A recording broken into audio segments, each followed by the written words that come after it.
guys, welcome to another episode of Old Fiddle's New Life. Going to be doing something a little bit different this evening. I wanted to kind of share something that's going to lead into something that's very different than what we normally do. John Rouleau was the guy who taught me how to play fiddle many years ago. We were living on Corn Hill in Pittsford, Vermont, and John lived just up the hill from us. It's rural. At that time, it was very rural, and the people who owned the property that we rented were, let's put it this way, they kind of had a falling out with John and Isla. That's John's wife, and so they just had no connection with them. There was a pathway that led between the house that we were living in and the house that John and Isla lived in, but they let the thorns grow up all through that pathway, and it kind of symbolized, I don't know if they planted them, but they kind of symbolized the attitude and the relationship that they had. And I can't imagine that John and Isla were at fault at all. But anyway, to make a long story short, I got to know John Rouleau right after we moved in to, I think the house we were living in was from 1810. I got to know John, and John played fiddle. Well, I didn't at the time. I played guitar. And so on the occasion of us moving there, and I got to know him and really appreciated what a wonderfully, just delightful elderly man he was. And I cut all the thorns, and I made a wide open pathway up the hill so that I could go back and forth between our house and John and Isla's. And I would go up there and take my guitar, and we would sit in the evening. They didn't even own a television at all. I mean, they had a radio, but they hardly ever used it. They would sit in the evening and read. They had a wonderfully quiet little back parlor area in the house, and the wood stove would be going, and it's nice and comfy in there, and they would just sit and read for the evening. And so I would go up with my guitar, and John and I would play Irish ballads. I would play guitar, John would play fiddle, and one evening we had just gotten done playing a set, and I told John, I said, John, I could listen to you all night. I said, I love to hear you play fiddle. I said, I could never play anything like that. And John took his own bow and fiddle and turned them around and handed them to me. I can't tell it without getting emotional. He said, I bet you're playing in a month. He said, I want you to take them home. And I did. I took them home. And I locked myself in a room every day for a month.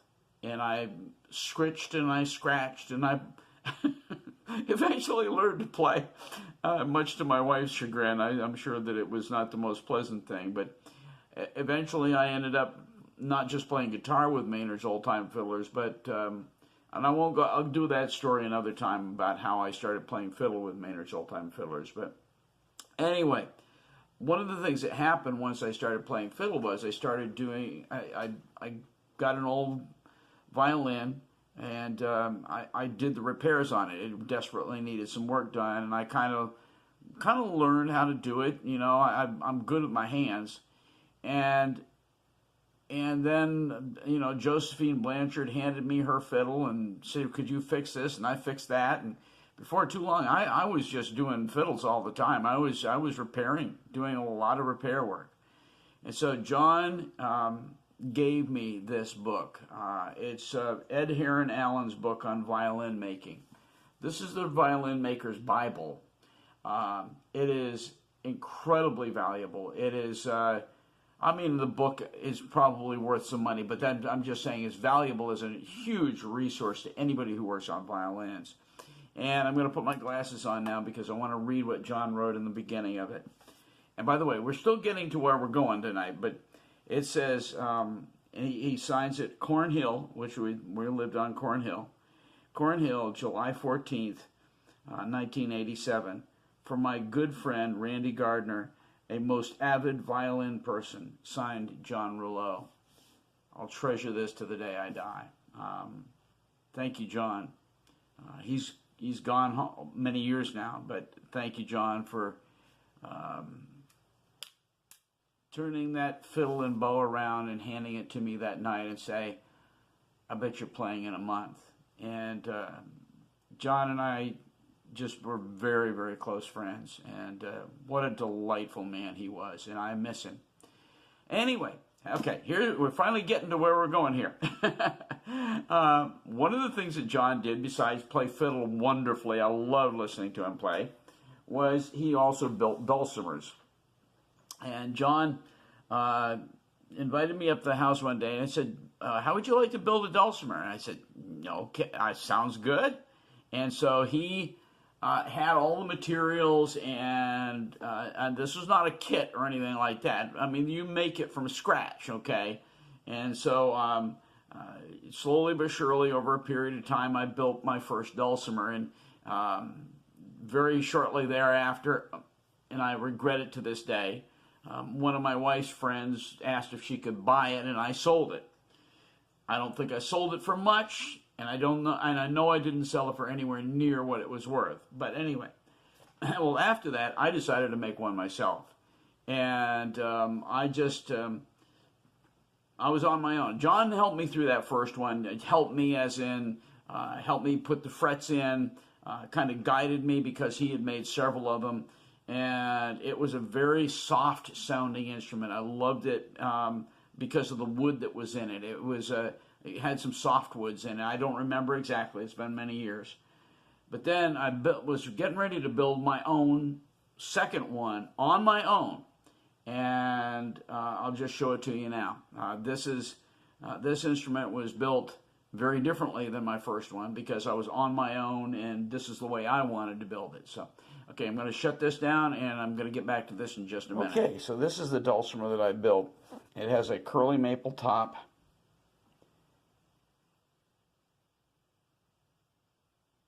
And a curly maple peg box. Okay. These, I call this this is my own design. It's I call it the square point heart. These were not cut with a saw. I cut these by hand with an X-Acto knife. And very, very long, tedious, careful work to cut those.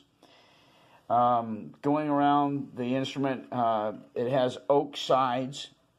Oak is very easy to bend, and when you get it thin to make it into sides, it's just wonderful. Once you put your ribs on the top and the bottom, it just lays perfectly right against it and glues up nicely. At the time, we were living right down the road from a wonderful sawmill, and I knew the people that were in the sawmill. So I went up there and I said, I want a nice piece of cherry. Do you have something?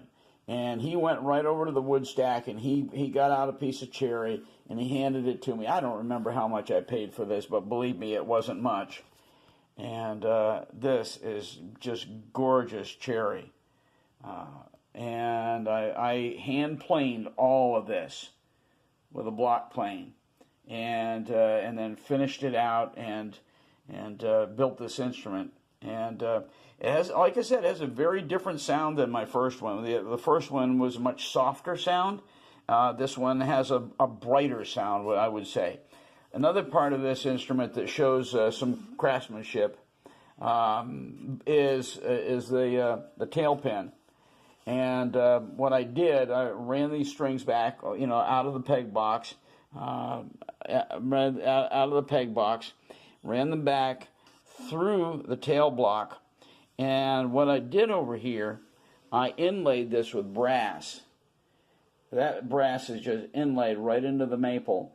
But then in order to have it work, I had to very carefully file it so that you can see where the strings empty out of the tail block right into the pin, and go around the little porcelain pin there.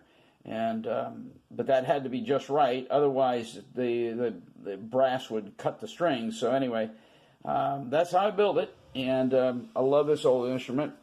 I was looking at it tonight. I'd totally forgotten when I did it, But I looked inside, and the label says, let's see if I can read this. Hang on. I'm going to have to do it independent of showing you here.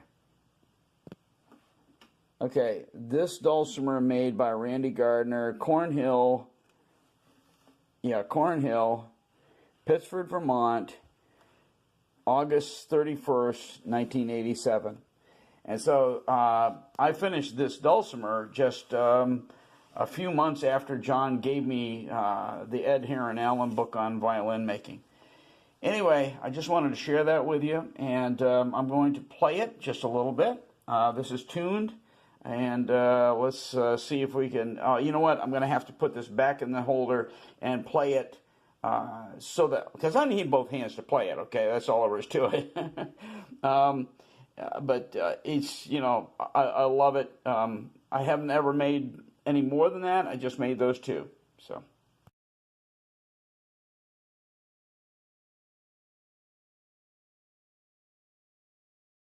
Well, I'm going to re-record this. Every time I do this, I'm just never satisfied. Anyway, so just to add one last thing before we go ahead and wrap this up. The name dulcimer comes from two Latin words, dulce and somer. Dulce meaning sweet and somer meaning sound, and obviously that's why they named the instrument dulcimer, because that's what it has. The dulcimer comes in a wide variety of shapes.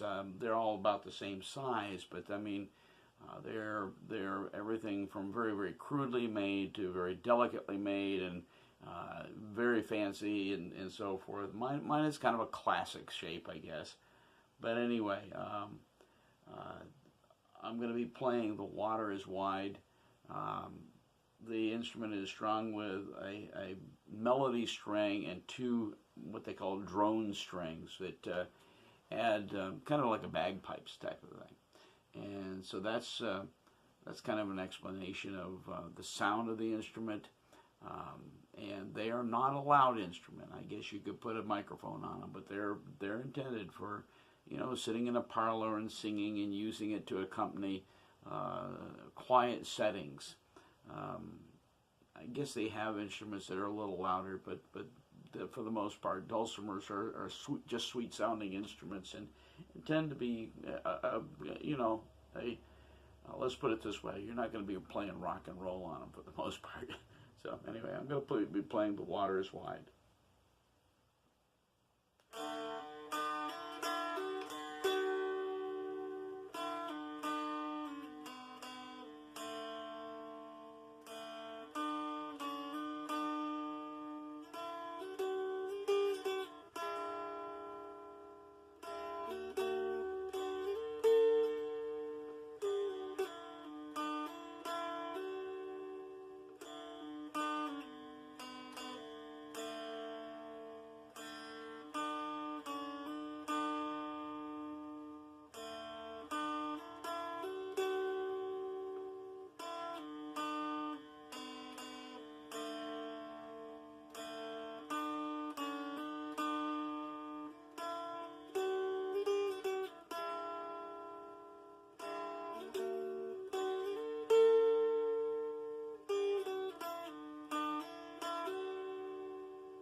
Well, guys, this has been a very different episode of Old Fiddle's New Life, but I hope you've enjoyed it. We'll be back on track with more traditional stuff next time. Let's put it this way. I think we'll be back with fiddles. So, anyway, I've enjoyed making it. Gave me a chance to reminisce and show you something a little bit different than just fiddles and violins. But I hope you've enjoyed it. All right, thanks, and I hope you come again.